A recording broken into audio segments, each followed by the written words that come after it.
Hey guys, it's Anna. Welcome to my channel if you're new to my channel, or welcome back to my channel if you're not new to my channel. Hi, welcome. Today we're going to be talking about the Ezra Miller situation. The situation is complicated, a lot of information, and I've done a lot of research to put it all together.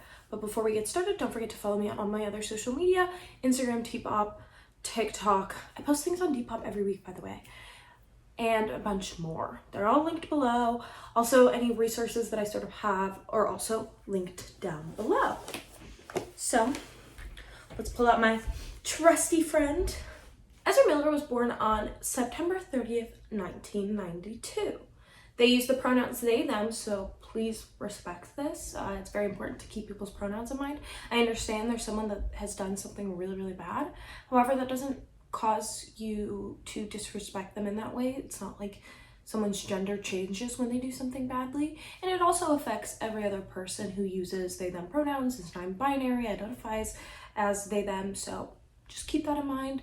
If you don't agree with me, I don't care. I'm going to use they them pronouns, and I expect you to do the same as well. They were born in Wyckoff, New Jersey in the United States and are considered an American actor. Ezra's family at a young age does not report to anything other than being okay/good. Their mother is a modern dancer, and their father was a senior vice president and managing director of Hyperion Books, and later became a publisher at Workman Publishing. Their father is of Jewish descent, and their mother is of Christian, of Dutch and German descent. Ezra themselves identifies as Jewish or spiritual. At the age of 6, Ezra began training to be an opera singer because they had a speech impediment, and they sung so well that they began to sing at places like the Metropolitan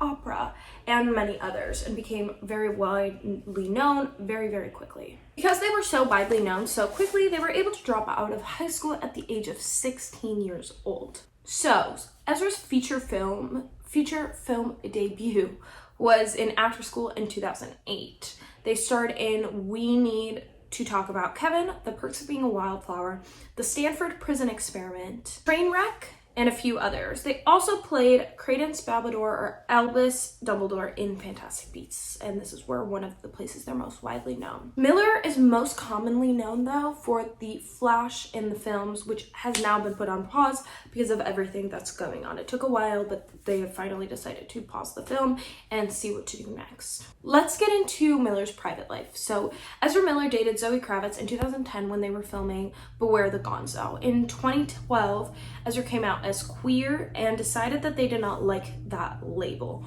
They said in 2018 that queer just means no. I don't do that. I don't identify as a man. I don't identify as a woman. I barely identify as a human. Previously used all pronouns. However, in 2022, they said that they are they, them, it, or zir. They have also expressed an interest in kissing boys at a young age. However, they don't consider themselves gay.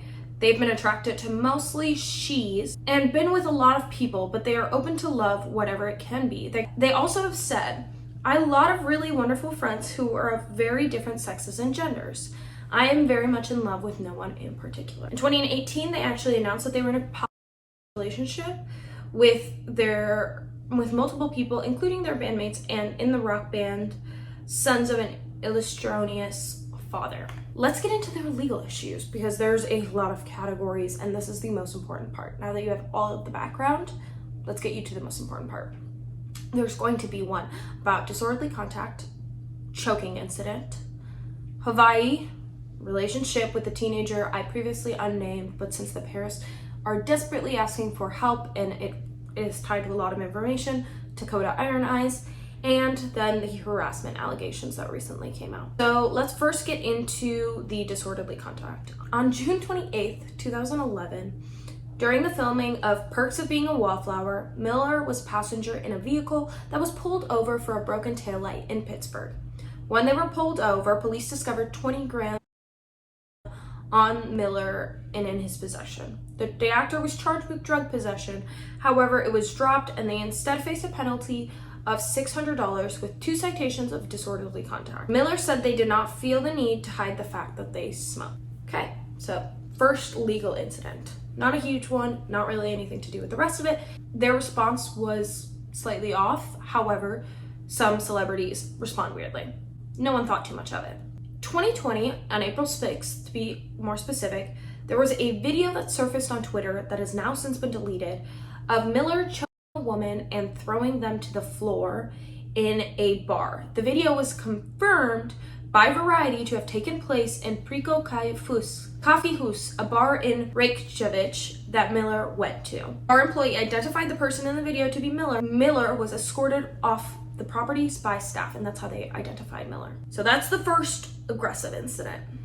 Now let's get into what happened in Hawaii, which allegedly Dakota Iron Eyes witnessed and was there for. On March 28th, 2022, Miller was arrested in Hawaii following an alleged physical altercation with patrons after having hurled obscenities at clients at a karaoke bar. And they were charged. They were charged with disorderly conduct and harassment. On April 19th, 2022, Miller was again taken into custody for second-degree assault by Leilani State Subdivision Police authorities in Paoa for allegedly throwing a chair which hit a 26-year-old woman and caused a gash on her forehead about ½ an inch, so pretty large. They were asked to leave a private get-together, had gotten upset, and Miller was escorted off the properties. They were then arrested 20 minutes after the attack. They were arrested at the intersection of Highway 130 and Kulaku Street in Keau. Just hours after the second arrest, Miller pled no contest to the karaoke incident and was fined $500 for disorderly conduct. So let's get into what happened with Dakota Iron Eyes, the child/teenager that they have taken into their farm. There was an article written by The Last Real Indians that had interviewed the parents and a lot of other people in their lives. Ezra Miller uses they them pronouns, so does Dakota Iron Eyes. To make it a little easier, I'm going to say their names, and hopefully that way you can kind of identify the people in the story much better. So multiple witnesses have come forward and stated that Ezra Miller is allegedly supplying drugs to teenagers at their Vermont farm, committing extreme acts of and claiming that they are the second coming of Jesus Christ in an apparent cult-like matter. They are very strange. On June 7th, 2022, Lakota activist and founder of Last Real Indians, Chase Iron Eyes, and his wife, Sarah Jumping Eagle, pediatrician, which are the parents of Dakota Iron Eyes, filed an order of protection against Ezra Miller with the Standing Rock Sioux Tribal Court. According to the order of protection, Ezra Miller is currently physically and emotionally, psychologically manipulating, physically intimidating, and endangering the safety and welfare of 18-year-old Dakota Iron Eyes. Prior to this being public, a counter-argument was preemptively released on Dakota's Instagram, refuting these claims in a statement that people believe was written by Ezra Miller, and that was not written by Dakota Iron Eyes. Ezra and Dakota met in 2016 when the actor had visited Standing Rock during the No DAPL protests. Dakota was only 12 years old and Ezra was 23. According to Dakota's parents, they believe that this is when the grooming began. Dakota was around the age of 14. Ezra invited an indigenous family from Standing Rock to London to come visit the set of Harry Potter, Fantastic Beasts, and Where to Find Them. Ezra also invited Dakota to this event, and since there was another family going along, the parents of Dakota felt comfortable sending them with this family because it seemed innocent. However, when in London, Ezra allegedly tried to fall asleep in the same bed as Dakota. However, a chaperone caught Ezra, said that this was uncomfortable and inappropriate and illegal, and kicked Ezra out. The parents had no idea this happened because no one told them. It only came out recently, according to the order of protection, because the witness came forward and talked about the situation. Also, according to Dakota's parents, they were informed years after by the fact of their daughter that Ezra began taking the underage activists to alcoholic establishments without their permission when they were 14 years old. When Dakota was 16 years old, Ezra convinced the family that they would take care of the financial case of Dakota's schooling. and to send them to a private school in Massachusetts, Bard College at Simon Rock, an hour away from Ezra's farm, and that Ezra would pay for Dakota's. They saw this as an excellent opportunity, obviously, and accepted because they believed that it would be an innocent relationship or sort of a mentorship. Ezra lied and pretended to pay for Dakota's tuition through an altruistic organization when in fact the organization was not affiliated with Ezra. Later, Ezra would allegedly use this against Dakota to instill a sense of indebtedness. Prior to absconding with Ezra, Dakota identified as non-binary, gay, queer, with she/they pronouns. They believe that Ezra has manipulated Dakota into switching their identity. Unknowingly to the parents, Dakota began regularly traveling to Ezra's farm and consuming.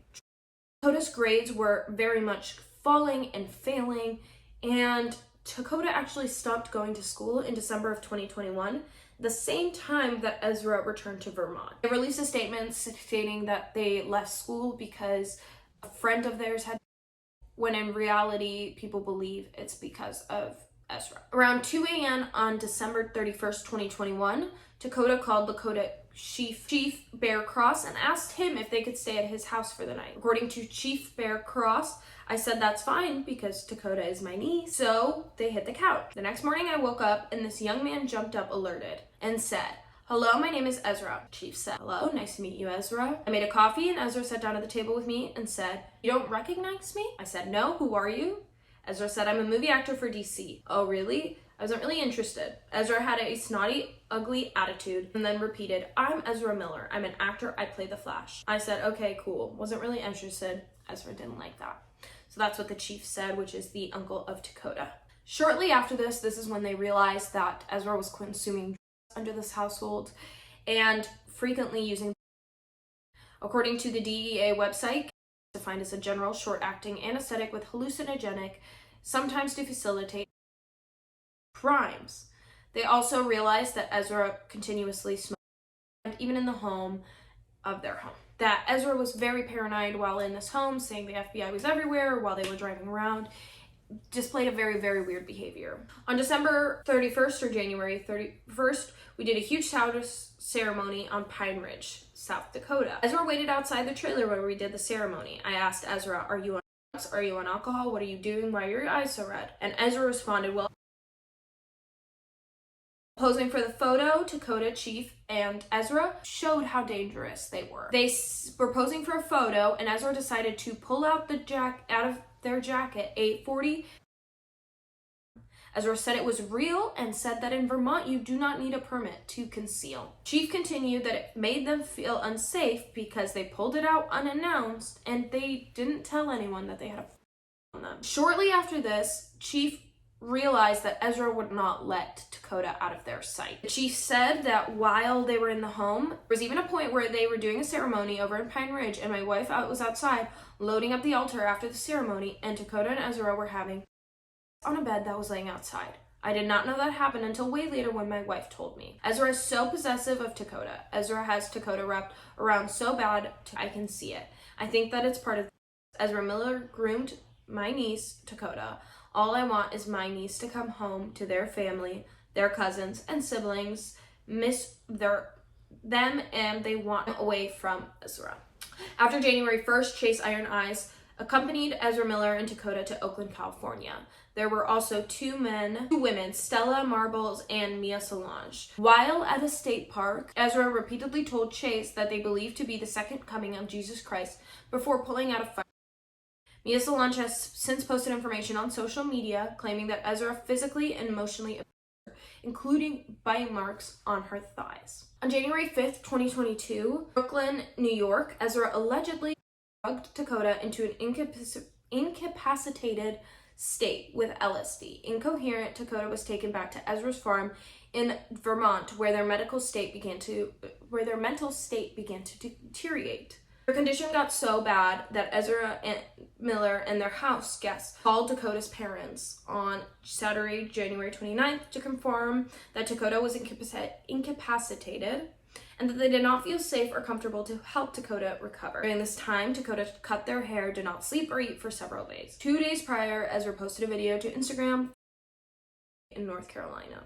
During this episode, Ezra transported an unknowing supply of from Vermont to North Carolina for a potential confrontation with the Dakota was compelled to go along and was subjected to heightened anxiety, impending violence, and an overbearing fear of an armed situation. On January 30th, they flew out to Dakota from Ezra Miller's farm. Dakota was still incapacitated and unable to stay in this world, but agreed to return home with their parents. Dakota did not know the whereabouts of their bank card, driver's license, Standing Rock ID, passport, phone, most of their clothing, car keys, or any other items needed to navigate their life independently. Dakota's parents noticed bruises on their arms, legs, and left facial cheek. As Dakota left Ezra's home, Ezra sent text messages to Dakota's mother asking her to bring Dakota back to the house, saying that Ezra would get a full mental health staff to be available at the farm 24/7, and that Ezra would leave if Dakota's parents wanted. On the return trip to South Dakota, parents discovered several bruises on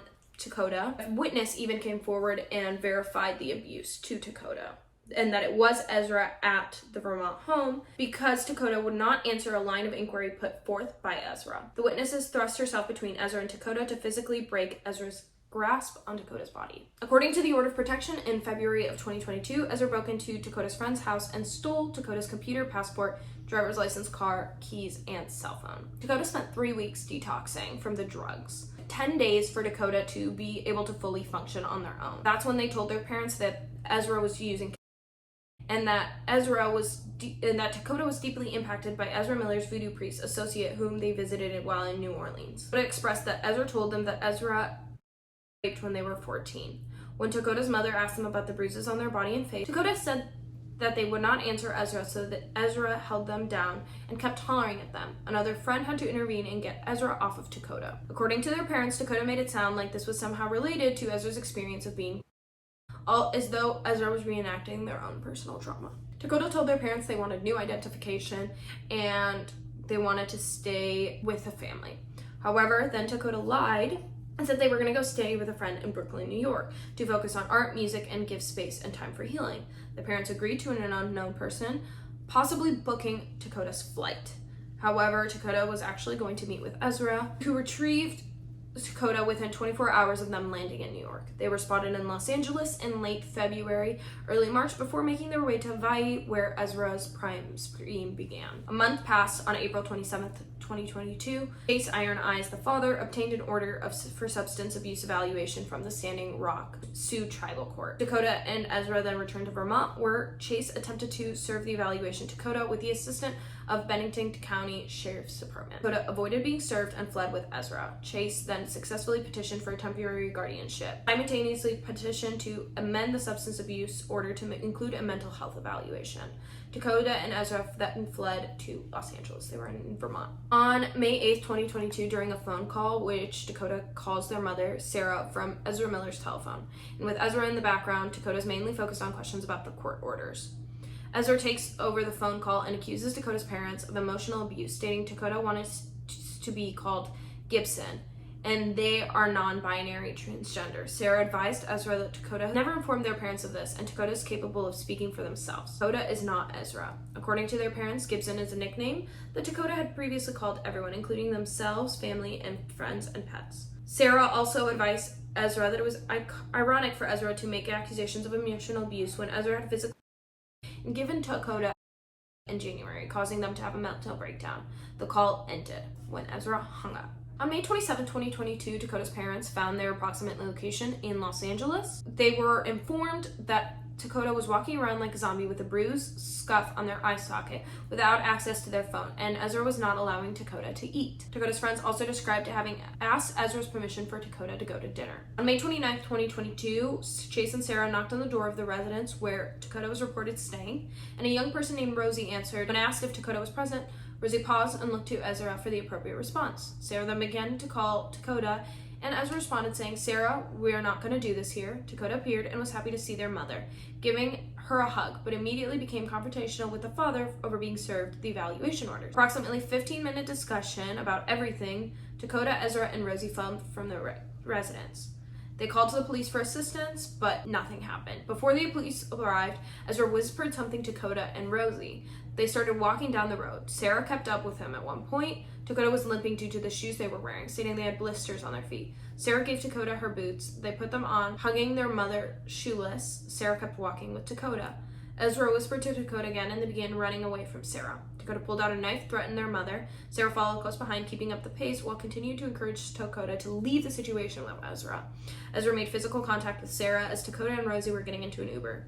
Sarah reached inside for Dakota, attempting to talk to them, when Ezra slammed the car door on Sarah's arms several times, injuring Sarah. Ezra advised Dakota and Rosie that Ezra would meet them there and proceeded to walk rapidly down the street as the Uber left. Sarah reported the assault on May 29th, 2022. She had several large bruises on her arms after being attacked by Ezra Miller. On June 9th, 2022, Ezra made a long statement on their Instagram account that draws further support over concerns for Dakota's mind. The current whereabouts of Ezra and Dakota are still unknown. If you have any information, please reach out. It seems as though the situation is funny to Ezra. They have posted pictures on their Instagram story. Those are over on Internet Girls Pod if you would like to see them, but that's where that situation currently ends and a new one begins. On June 16, 2022, mother and her 12-year-old child were granted a temporary harassment prevention against Miller in Massachusetts after the latter allegedly threatened that the mother of the family, the woman's family, showed inappropriate behavior towards the child. According to the mother and child, Miller, who was originally visiting a neighbor, showed up to the family's house unexpectedly while wearing a bulletproof vest and brandishing a gun before pestering the child but uncomfortably touching their hips. On June 23rd, Rolling Stone reported that Miller has been hosting a mother and their 3 young children at the Vermont home, with multiple sources stating that the living conditions were unsafe. The mother, 25, told Rolling Stone that the ranch had been a healing haven for us after leaving her what she described as an abusive relationship to an ex. Yet the father of the children, who opposes the living arrangement, said, "I've got a bad feeling in my stomach. I do want to go get my kids. They mean the world to me." 2 sources come forward saying that it's an unsafe environment for children, alleging there are strewed around them. A source has also alleged that one child picked up a stray bullet and pulled it in their mouth. Reportedly, the social worker visited the home and the children's father said they looked good, yet there was work to be done. And that's the latest update. If you have any information about anything, please report it, please send it in. It would be great. I'm really sorry I read a lot of that. It's very detailed and it's a lot of information, and I think I needed to be as accurate as possible. Thank you so much for watching. Don't forget to go check out my other social media. They are linked down below. I love you guys so much. Bye!